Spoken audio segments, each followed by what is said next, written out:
This week, Call of Duty coming to the Nintendo Switch, Xbox admits that they're getting outsold by PlayStation, and we break down the PlayStation State of Play. This is the Two Penny Gamescast.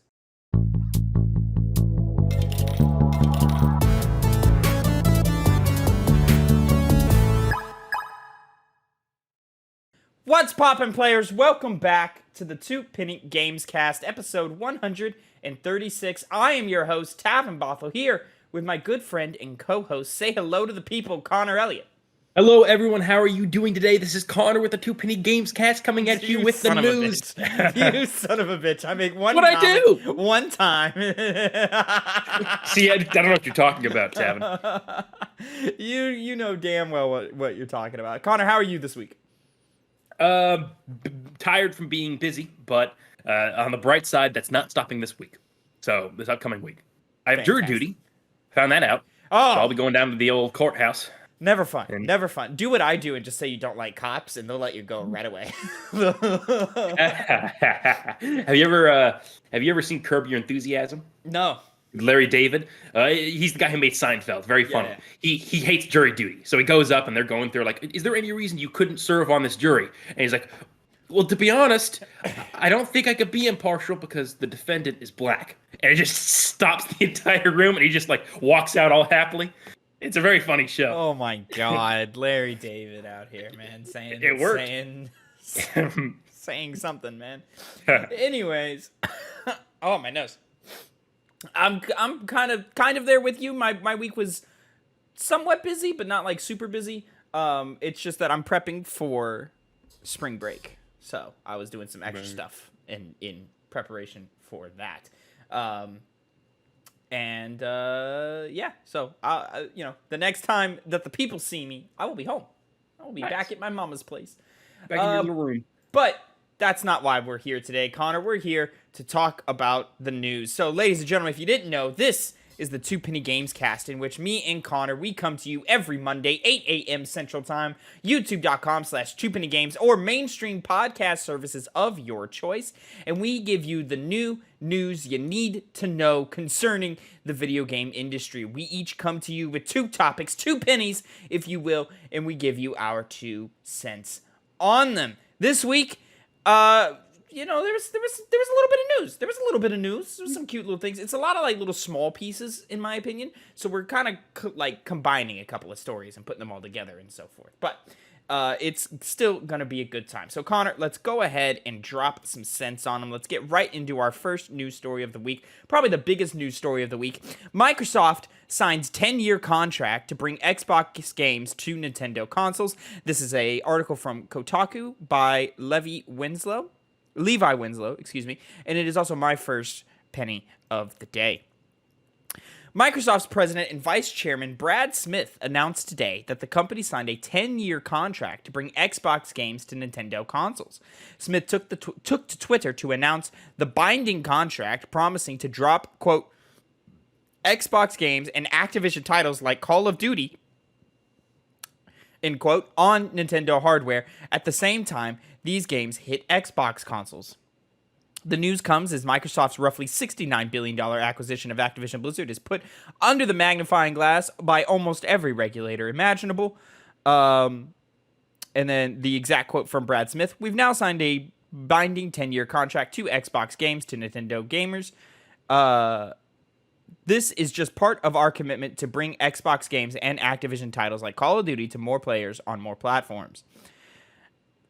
What does the Microsoft and Nintendo agreement entail? Quote, Microsoft and Nintendo have now negotiated and signed a binding 10-year legal agreement to bring Call of Duty to Nintendo players the same day as Xbox, with full feature and content parity? What is that word? That is a weird word. I've never seen that word before. Do you know this word? He's trying to find where I am in the article. That's what's happening. Yeah, because I jumped ahead and I was like, oh, I could read this ahead. The one time, where is it again? I'll come back to Don't worry about it. So they can experience Call of Duty just as Xbox and PlayStation gamers enjoy Call of Duty. This statement reads, quote, "We are committed to providing long-term equal access to Call of Duty to other gaming platforms, bringing more choice to more players and more competition to the gaming market," end quote. The two companies were already in talks to secure the deal. In December 2022, Xbox boss Phil Spencer tweeted that Microsoft had, quote, entered a 10-year commitment to bring Call of Duty to Nintendo once the Activision merger was complete. Spencer said Valve's PC-based storefront Steam would also continue getting Activision Blizzard titles. Smith's latest news, though, suggests a more formal agreement has been completed, and he noted the deal has been signed and negotiated. The mention of a binding agreement is new, as well as signaling that Activision and Microsoft have now promised Nintendo fans military shooting action.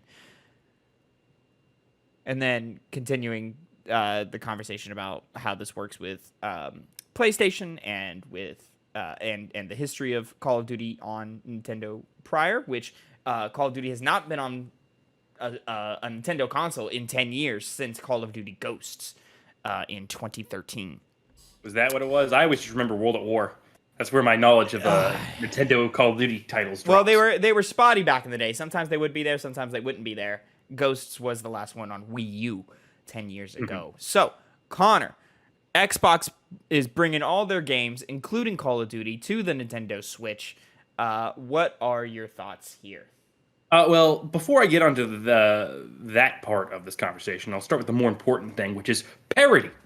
That is the pronunciation of it. The state or condition of being equal, especially regarding status or pay. So basically just equal. Could have used that, but we learn new things every single day. So that's my knowledge to spread to the rest of the audience. But other than that, it seems like this really is coming off the back of them being accused of consolidating the marketplace. And so they're trying to be like, hey, look at us. We're just a couple of pals. So look what we're doing with Nintendo. Nintendo wasn't even in the conversation, and here we are.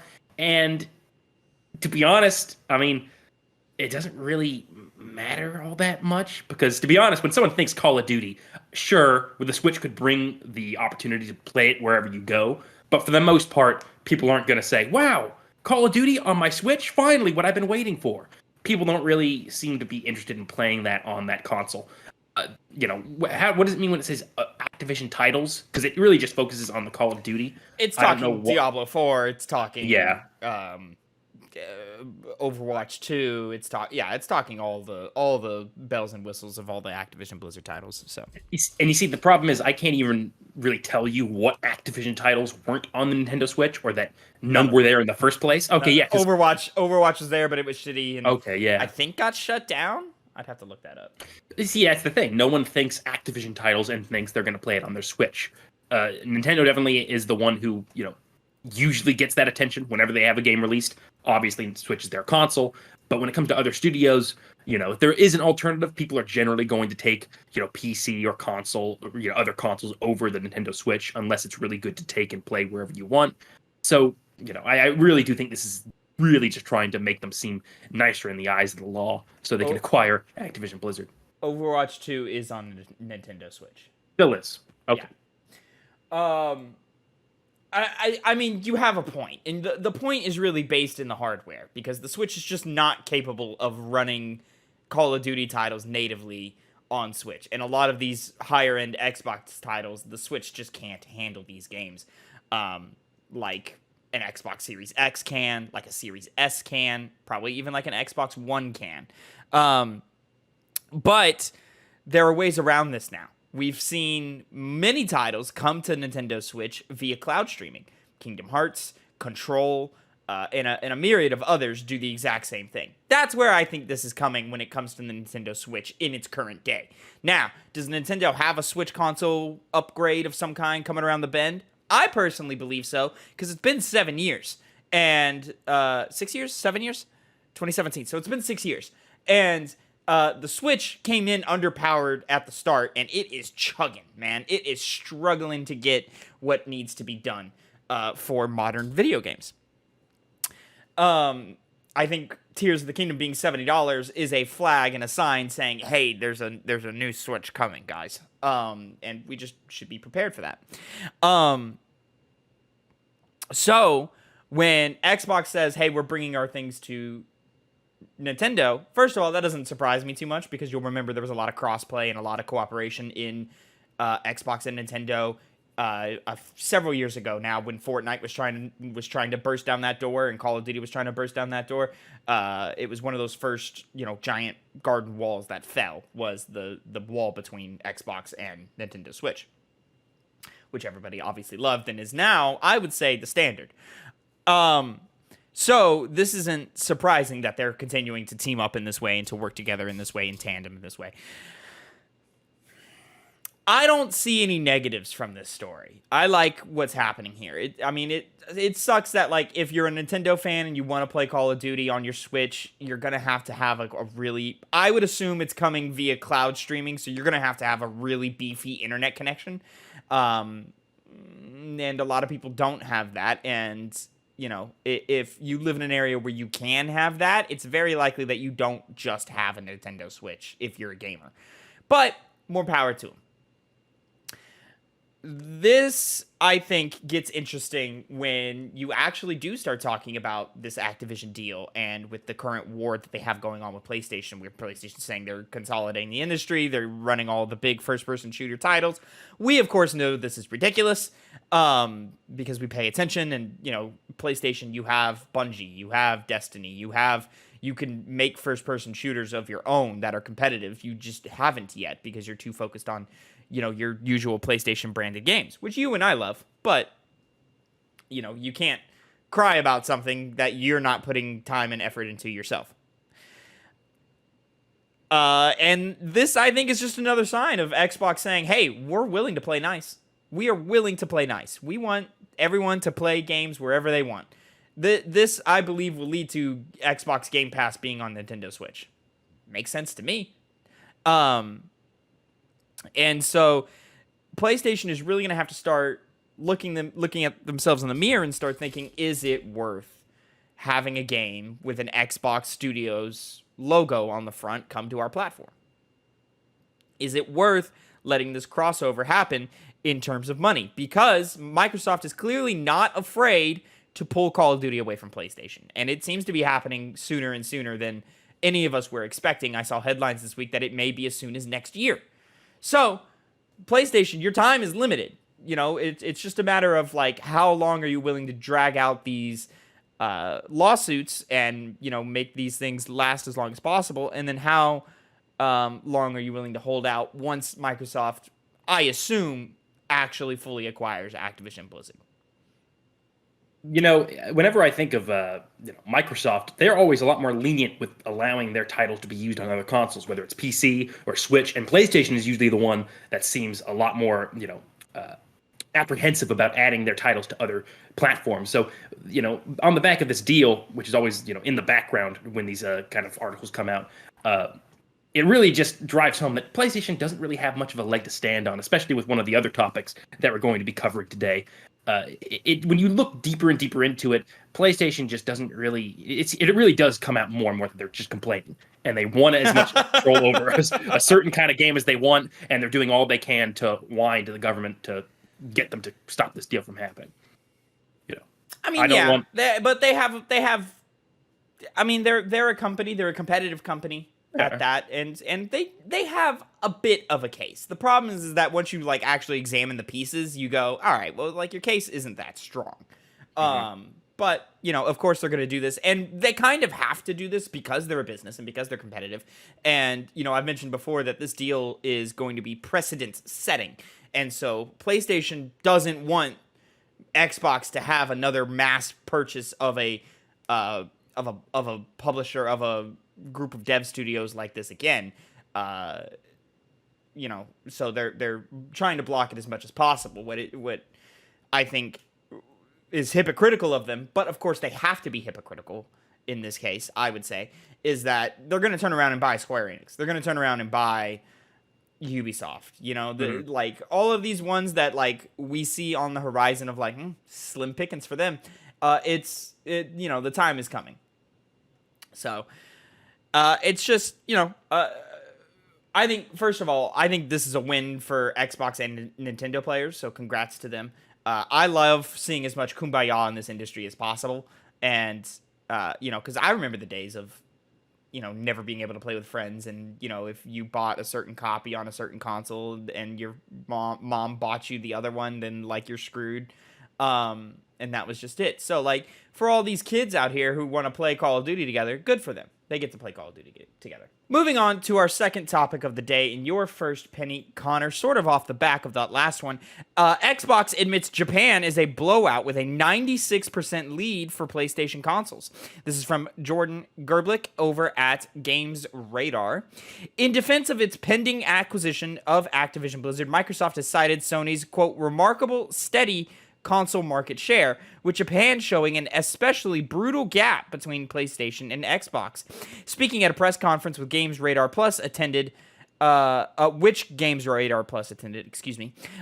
Vice Chairman Brad Smith addressed concerns from Sony and regulators that Xbox Activision deal is anti-competitive. Quote, think about the market in Europe. It is a market where Sony has an 80% share and Xbox has a 20% share. Globally, it's about 70-30. In Japan, it is 96-4, Smith said. Quote, these numbers have been remarkably steady for 2 decades. Even last year, when there were issues with Sony's supply chain, they came back strong. By our calculation, on a global basis, Sony outsold Microsoft in the fourth quarter by a margin of 69-31, which is pretty much consistent with the global market shares we've seen for 20 years. Smith went on to argue that Sony is fighting to block the Xbox Activision merger in order to protect its leading position in the market. Quote, we understand in some ways it can be tempting when you have an 80% share hold on as long as possible. I don't think that's what regulators are in the business of doing. They're not here to protect super dominant companies. Microsoft also announced that it's bringing Call of Duty to... Okay, that's from the topic we just had. So, Connor, PlayStation is dominating the world. 60-30 on a good day for Xbox, that is. 94 or 96-4 over in different countries like Japan. This is not... I don't think this is news to anyone who's been paying attention, really. We've always known. But the fact that we have kind of somewhat some like actual numbers, which we haven't gotten from Xbox in a while. I can't remember the last time that they've shared console sales numbers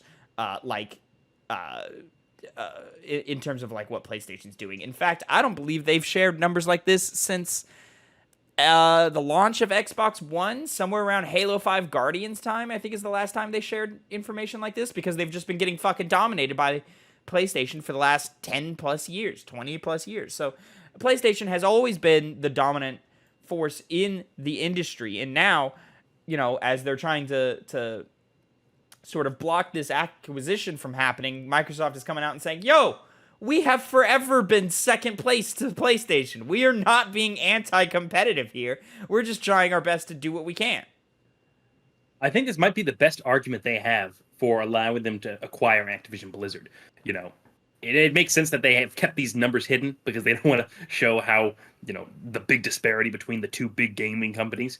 And to the article's point about how Japan has a 96% lead, it makes sense when you realize how many studios are based out of Japan that are made for the PlayStation, that are made by Sony, that are made by Square Enix, which is generally associated with Sony, though it appears on other platforms. So it makes sense that it has a lead, but that's a pretty substantial lead. And I think, once again, strengthens the case for, if Activision Blizzard is just going to get acquired by Microsoft, it's not really going to make that big of a difference if there's this much of a gap between the two companies as it is.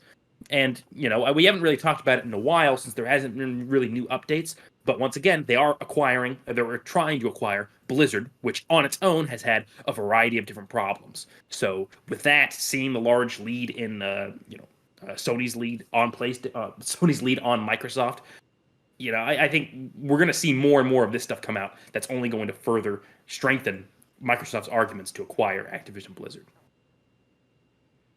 Yeah, right there alongside you.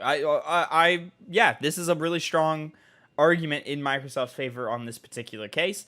I think it's fascinating that Xbox is willing to be vulnerable to show that they are weaker in order to get this deal to work, which, $69 billion.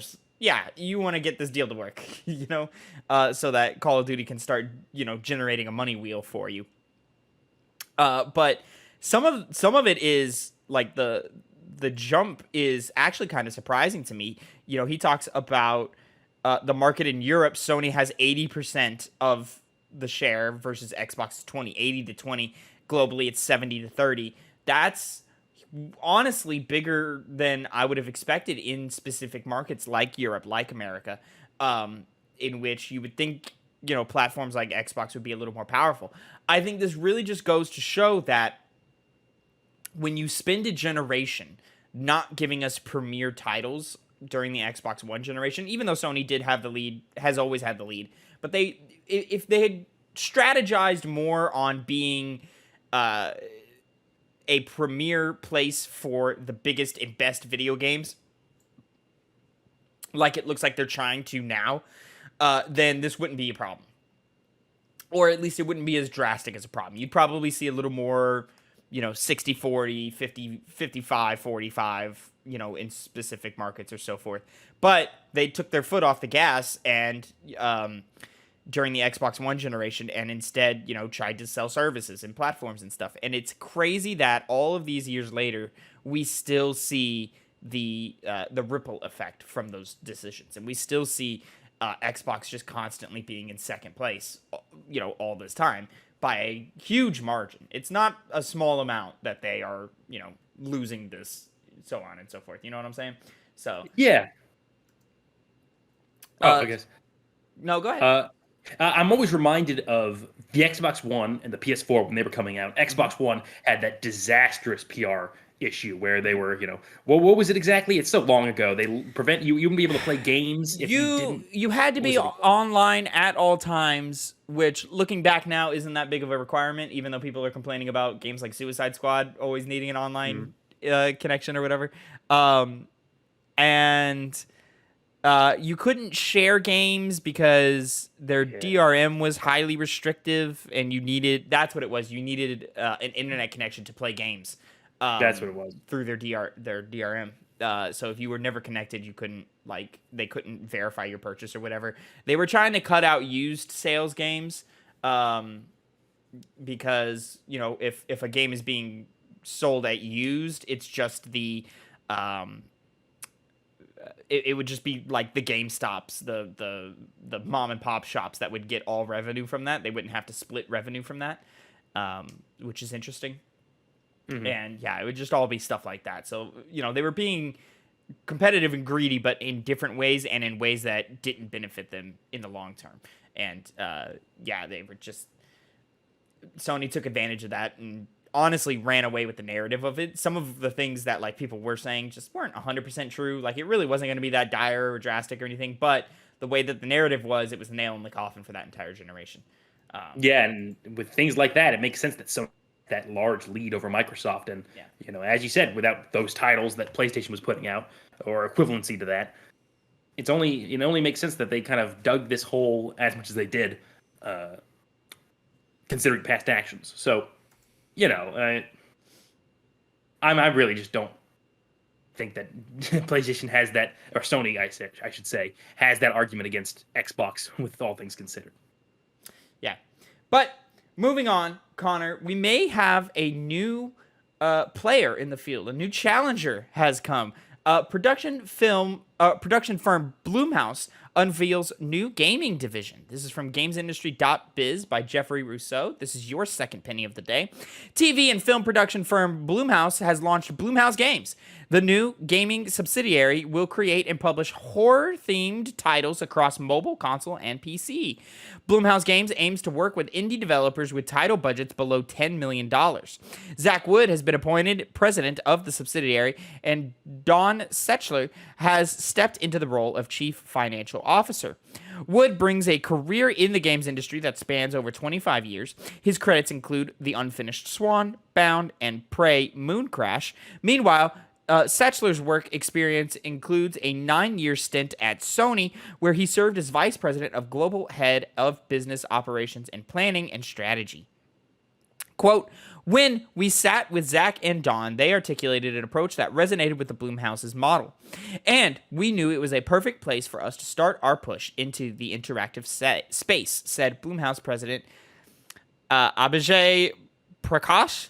Excuse me for mispronouncing that name. So, Connor, Blumhouse, doing some games and stuff. Seems relatively small budget. How are you feeling about this right here? I love Blumhouse. I love them. I love them so much, and I can't wait to play their games. I love Blumhouse. When I think of the best movies out there, horror movies specifically. You sounded so sarcastic right there. I'm just gonna say, right? Like I thought you were being a dick, but you're being genuine. Okay. Well, Tavin, I hate to surprise you. I was being a dick. I don't have anything against Blumhouse. You know, I don't like. I know they make a lot of bad movies, but they make a lot of good movies as well. What have they made? A lot of them. What have they made? They help. I don't know how involved they are. I just know they're a big producer, to my understanding. Get Out was one of the movies. I got a couple of these up here. Megan, if you're looking for new ones. Hush, which is actually a very good horror movie. People liked Megan. Hush. Yeah, people like Megan. The Invisible Man was crap. Oh, was it? Yeah, it wasn't that good. I heard the Black Phone was good. Black Phone was okay. I liked the Black Phone. Oh, but you know, when it comes to making video games, it really is a toss-up because it is a big production studio, and it makes sense that they'd been try to look for ways. Joints. They did Split. They did. Oh, yeah, man, this is good. Oculus was cool. See, they have some cool movies. They got some good stuff. If you go back though, they also have some not so good movies. What is? Okay, these are good. Well, maybe The Invisible Man has a 92% on Rotten Tomatoes. I don't know about that one, guys. The Invisible Man was kind of boring. Oh, it had Unfriended. I loved Unfriended. What the hell is Unfriended? Yeah, it was all on like a Zoom call. It wasn't Zoom, but it was like the Happy Death Days. Come on, man. Yeah, they got some good stuff. Yeah, they got some good stuff. Yeah, and like I said, I don't have like an issue with Blumhouse. Insidious, which has 66%. I know Rotten Tomatoes is Rotten Tomatoes. Sinister has a 63%. Sinister, what the fuck is wrong with these critics? Hey, this is Rotten Tomatoes. Don't take it too harshly. But that makes it even worse. No. That means less, even more so than it already means. They're just random voices. But I've cut you off like 3 times now, so continue. No, it's fine. I mean, my overall point was, breaking into a new industry. There's no confirmation whether it's going to actually be good because movies are very different from video games. And it doesn't sound like they're doing big budget horror games, which, I feel like when it comes to smaller budget horror games, it's very easy to find ones around. It's harder to find the big, AAA horror titles. Though they definitely do exist and they do come out, Resident Evil being one of the big ones. But overall, I mean, it's a difficult industry to get into, making video games. So yeah, I don't know if Blumhouse would really be up to the task. I mean, it's a matter of seeing what they do, and it is good they're starting out small. But I don't know if it'll really make that much of an impact compared to how much of an impact they have on horror movies. Yeah, well, there were some key notes that I think are important to this. One of which you've listed is they're starting small. Mm-hmm. Under 10 million indie dev studios, just small little things, and they're working as a publisher. So they're just looking to fund game devs who know what they're doing and know what they're talking about. And they have, some games industry people in, leading the charge. These aren't just random executives or tech industry people or whatever. These are game, people who've worked in this industry, working to find the best stuff. And, specifically, Zach Wood, being credited with games like the Unfinished Swan, Bound, and Prey, the Mooncrash expansion. That's a good track record. Those games are well favored by a lot of people. I personally haven't played any of them. So, there's some benefits here that they have, whereas like Amazon or Google always, seem to have missteps. And they're also, I think they're coming at it with the right approach. Let's start small. Let's build out this division slowly but surely. Let's get a couple of wins under our belt and start producing quality over quantity or a big IP or a big name or something. If we just simply attach our name to things that the gamers will like, eventually we can start doing those bigger and better things that way. So I think that's a smarter way of going through it. They're starting small, they're doing that, and their timing is also fantastic. Survival horror is in a renaissance right now, with the revival of Resident Evil of the last couple of years, which has been fantastic. Alien Isolation a few years ago, Silent Hill's coming back, Callisto Protocol, Dead Space, the list goes on. Like, survival horror is in a renaissance right now in the AAA space, and we've seen a pull back in the indie space, where the indies were kind of dominating that genre for a long time because they were the only ones supplying games to it. So that's how you got games like Outlast. That's how you got games like Amnesia. That's how you got Layers of Fear. And so now that, all of the space in the room is being taken up by Resident Evil again, I think it's really, really smart of Blumhouse to come out here and say, all right, well, let's fund the little guys. Let's get the little guys off the ground and really flush out this space. And let's have, a lineage of survival horror games, smaller titles, indie titles that, gamers will appreciate. Probably not as much as your Resident Evils, but still in a space where, things are gonna be good. I think this is gonna be healthy. I'd be interested to see what they make. I'm also the type who I just get excited by new things in this industry. Whenever something new comes around, I'm always like, oh man, this is cool. I like this. Speaking of whenever new things happen, Connor, let's talk about the state of play. This is gonna be. We already did a reaction of it. Why are we talking about it? Connor, here? You were so right. We did do a reaction of it. That's over at youtube.com/2pennygames, in which we reacted with our good buddy Phil to the whole thing, and there's breakout videos to the big joints that were shown there. So, PlayStation had their state of play for February 23rd, 2023, in which they had 15 minutes of. Around 15 minutes. It was really closer to like 8 or whatever. They had a sizable demo of Suicide Squad Killed the Justice League. They had 5 PlayStation VR 2 titles shown off that are coming to PlayStation VR 2. And they had a number of other just console titles that are coming to PlayStation.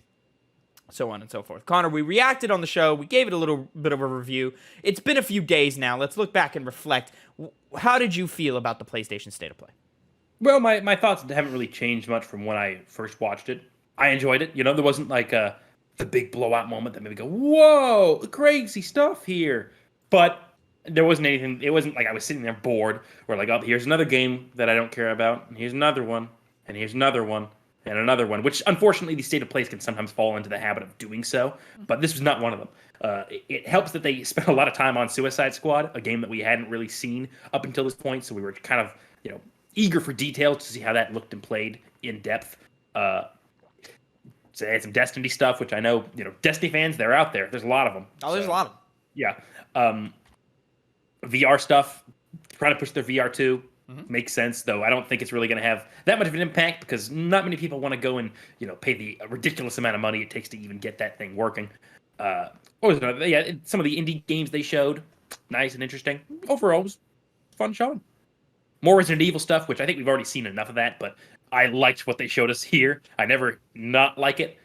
And, I love it. I'm so excited for that game. More and more. I mean, I'm pretty much along with you there. I had a good time. I thought it was fine. I thought it was solid. It wasn't a mind-blowing event, and I don't think anybody was really expecting it to be, but I'm seeing a lot of response on the internet. They're not too happy about it. They thought it, I've seen takes of like, it was awful, it was terrible, so on and so forth. And I really struggle to see why. And I think, games like Resident Evil 4 had a really strong showing. I think, what was the other one that had a big thing? Street Fighter 6 continues to look fantastic, and I just continue to be more and more excited about that game. Granted, those are games we already knew were going to be great, and you just keep showing us great stuff when we're just ready to play those games now. However, the standout to me was Suicide Squad, and I just seem to be in the minority opinion here, where I think Suicide Squad looks fun. I think it looks like a fun game. I don't think it looks great. I don't think it's going to be fantastic. I think if it even is good enough to be on a top 10 list, it's going to be at the bottom of the list. In that 10, 9, 8 range, somewhere in there. But I don't think it looks atrocious. I don't think it's a good idea for that game to be a games of service 10-year plan type game, but that's just kind of the era that we are in right now, so it's just kind of what we have to work with. And I'm growing more and more concerned that the conversation online is going to dictate the performance of this game, and it looks like a fun game, and I do really wish that that we would as a collective give it a chance, because it just from the jump, we're like, nope, this one not doing it. And I'm like, guys, it looks fun. I don't know what we're talking about. This looks better. It looks better than Marvel's Avengers, which I still attest was not a bad game, just wasn't a really great game. It looks better than Gotham Knights. So what's the holdup here? Why are we hating on this one so much? I have concerns as to why every character looks like they're gonna play about the same, other than traversal, how they get around. But like in terms of like their actual combat, they all kind of look the same. Mm-hmm. But at the same time, Marvel's Avengers diversified all of their gameplay styles, and it led to a weaker combat system. This is a mostly unified combat system, so it should be a stronger combat loop, which I would always rather one strong gameplay loop as opposed to multiple okay gameplay loops. You know what I'm talking about? Yeah, yeah. My main big issue is I think the big criticisms I've seen, I think are justified, is the games as service model that they're going for, which to your point of the combat looking good, it does look good, but in the long term, will it be good enough? Because the diversity of Marvel Avengers works for live service games. As you said, combat wasn't as refined as it could have been because of how crazy every single character played, but it works for a live service game. And this game does require an online connection, which especially in certain areas, certain places, you can't get that. And if you just want to play the game like everybody else, well, tough shit, basically. So, aside from that, though, yeah, it looks fun. It doesn't look like, especially with friends, I'll have fun playing with you and Phil. But I don't think it deserves as much hate as it's getting for those reasons, like gameplay reasons. There was also the game from the Tetris Effect guys that I want to find. Humanity, which is the puzzle game. That one stood out to me. That game looks fun. I want to give that one a try. It looks mind-bending and weird, and I like mind-bending and weird. Phil made the observation that it kind of looks like the puzzle mechanics of Ratchet and Clank Rift Apart, which was my least favorite part of Rift Apart. But this looks fun, and to me, I think this one, has a lot more thought going into it. So I'm interested in Humanity. I want to play Humanity when it comes, but yeah. Goodbye Volcano High had a good showing. I thought I liked that. I'm just scrolling through the video now. Street Fighter 6 continues to look great. Resident Evil 4 continues to look great. Can't wait to play those games. And then yeah, that was about it. I can't speak much to the VR titles. Some of them we've seen before on other platforms. Some of them are new. So I at least like PlayStation is giving us a sign that they are willing to commit and support PlayStation VR 2, which was my big concern after the last week or so when reviews dropped and the lineup looks light and so on and so forth. So we'll see what happens there. But as some little side notes as to what else is happening out here, Jeff Grubb, which is where's Jeff Grubb from? Is he from Game Informer?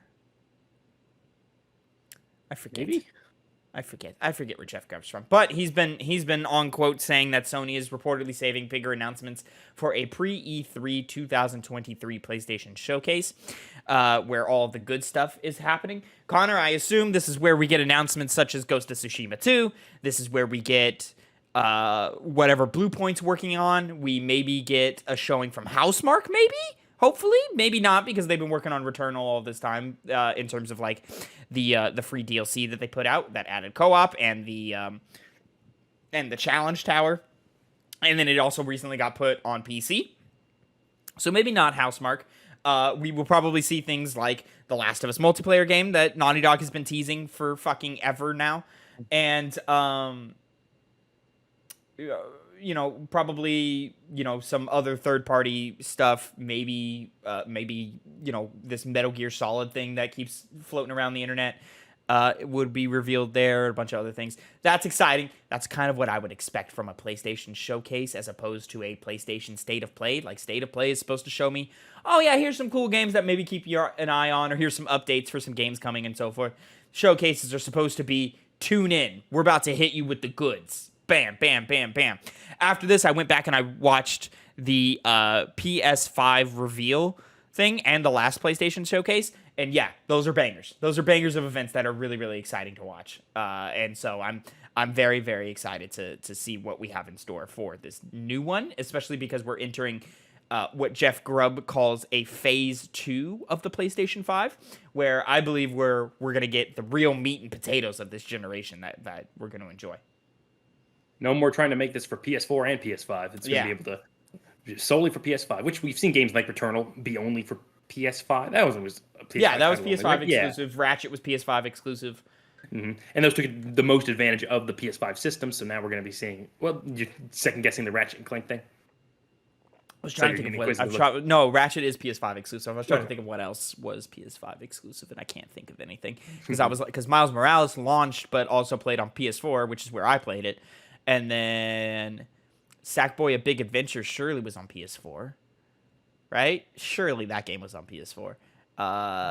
Astrobot Playroom was a PS5 pack-in title, which was just those things for the PS5. Yeah, so like, those games don't exactly scream PS5 when people think of the PS5, which is why it makes sense they're having their phase 2. Exactly. Yeah, and this is where we get really the only thing we really know is coming is Spider-Man, and we know the next game after that is Wolverine. So they're saying Spider-Man's coming this year. We expect Wolverine probably 2025, 26 maybe. And then games like the Last of Us multiplayer game, which they've just been very tight-lipped about, but that could come out this year or it could come out early next year. Who knows? And but from there, we don't really know what the other PlayStation studios are doing. We don't know what Sucker Punch is doing. We assume it's Ghost of Tsushima too. We don't know what Housemarque's doing. We don't know what Blue Point's doing. We don't know what else Naughty Dog might be working on. So there's a lot of question marks out here that we're curious about. Is Sony Santa Monica? We know, if you've been paying attention, we know Sony Santa Monica is working on something else alongside God of War Ragnarok. So maybe they're ready to announce whatever else they've been cooking up over there. But who knows? It's totally fine waiting a little longer for that, so on and so forth. And then we'll probably get a showing of Burning Shores again or whatever. So, no, Burning Shores would be out probably by the time this comes out. So who knows? I know they do like to prematurely reveal a lot of their games, though. So I'm expecting maybe some crazy ones out there that'll be like released 4 years down the line or something like that. Yeah, I think teams like Naughty Dog are kind of tired of that because we've had quotes of like how that hurt their workforce culture and made them crunch a lot harder because of things like that. But like, I also enjoy having games that are just like way out in the distance and like they're gonna be coming in years from now. When God of War Ragnarok was announced in 2020, we knew that game wasn't coming out in 21 like they said. We were like, yeah, all right, yeah, we'll see that one later, and it came later, And then one last thing, just to kind of tie it on there because it was thrown in at the end. Mortal Kombat 12, Connor, has been announced for this year, 2023, or less so announced, more so confirmed because it was just on an earnings call from WB. So saying, hey, yeah, Mortal Kombat 12 and Suicide Squad are coming this year. Now, some would be like, oh, well, then it's probably financial year, so maybe later this year. But WB's fiscal year lines up with the calendar year. So they're saying Mortal Kombat 12 is this year. So it's just a matter of when do they announce it? When do they officially show it off or whatever? And, it could be at a number of places. Jeff Keighley's Summer Games Fest. What's the fighting tournament that's about to happen? The big one? Evo. Mm-hmm. Could be announced there. I can see that happening or so forth. You know what? Evo makes sense. It's one of the biggest game shows. What do you call it? Game tournaments of all time. Yeah. Because a lot of people tune in. You get some eyes on it. And it's the crowd that play it. So, but it's also like, does Evo draw the numbers that like Games Fest draws or a PlayStation Showcase maybe draws? I could not tell you. I know the last Evo, because they had a big, revamping of it all, and it was apparently one of the best Evos in years. So it's possible it has a wider view now, and we'll have one even more so this time around, since they know that the current management handles it better than the last ones did. But as far as I'm concerned with Mortal Kombat 12, I am not going to play this game. Because the thing is, with Mortal Kombat is a dirty game. Just like Injustice is a dirty game. Go watch some tournament plays, and you will see people. No. You will see people do like rage quits happen in that game a lot. You see it a lot during tournaments because they'll be like very high health and then they'll get caught in a combo. Now, games like BlazBlue, Guilty Gear, they have very cool execution wise and visually wise combos. This one, Mortal Kombat, can be just the dumbest thing, like projectile spamming, weird attacks that get you in the right spot and just take away massive amounts of your health or all of your health. And it plays even differently. Like the way the button inputs, stick inputs by NetherRealms is different than the standard that others follow. So no, like I can't familiarize myself with them that much because I don't play Mortal Kombat that much, especially since I started getting into fighting games. But they don't really have like quarter circles or half circles. They do different. No, it's all button combos and just directional inputs. Yeah. So it's also like it's a hard thing for me to get into. But I mean, it is Mortal Kombat. It is super successful.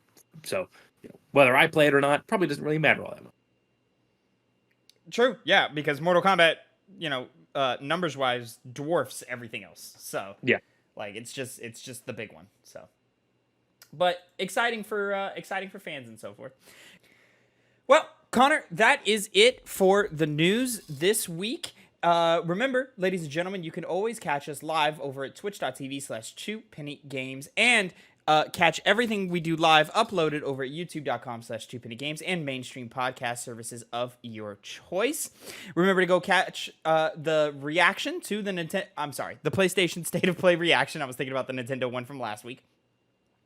And keep an eye out for further reviews and so forth. We're working on a couple of games in the background right now. And until next time, have a great time. And Connor, say goodbye to the people. Goodbye.